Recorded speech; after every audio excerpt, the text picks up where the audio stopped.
В Камрате состоялся круглый стол на тему «Децентрализация и обеспечение качества профессионального образования. Цель – продвижение европейских ценностей в Республике Молдова». За круглым столом разговор был о системе профессионального образования. Об этом своим опытом поделился эксперт из Словацкой Республики, глава Национального наблюдательного центра профессионального образования Словакии Юраш Вантух.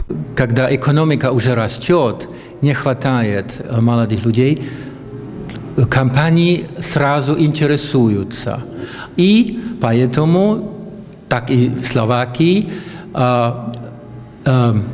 репрезентация компаний, они очень работают с школьным системой, они стараются помочь школам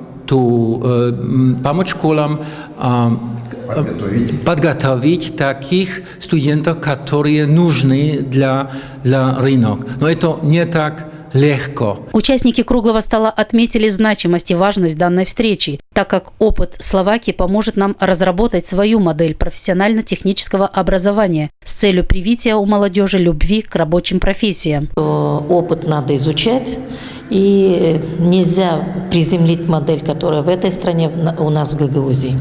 Надо свою модель разработать. Но единственное, хочу сказать, что вот этот опыт профессионального образования, он нам нужен. Нам нужно сохранить детей на территории Гагаузии, нам нужно дать детям специальность, чтобы они потом могли сделать карьеру, и чтобы меньше людей уезжало из страны. И они, конечно, получают хорошую поддержку Евросоюза, так как они являются членами Евросоюза, поэтому их финансируют. Вот. И благодаря этому финансированию, вот они говорят, что у них опыт, нас перевели их на финансирование в зависимости от количества обучаемых, от количества учащихся в данном профессиональном обучении.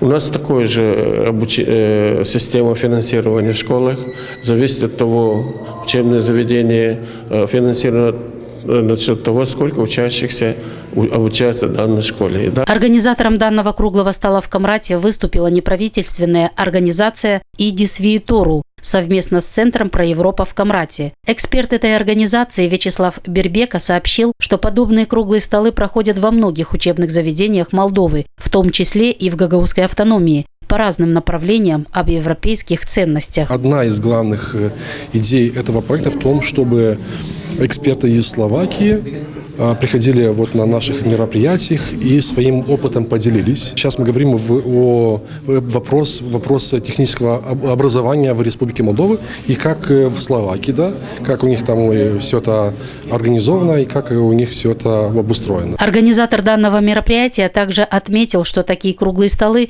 уже проводились в городе Чедерлунга, в Кагуле и в других учебных заведениях Республики Молдова. Опыт Словакии, по словам участников круглого стола, окажет большую помощь в проведении реформ в системе профтехобразования в условиях рыночной экономики. Данный проект профинансирован Словацким фондом помощи по продвижению европейских ценностей.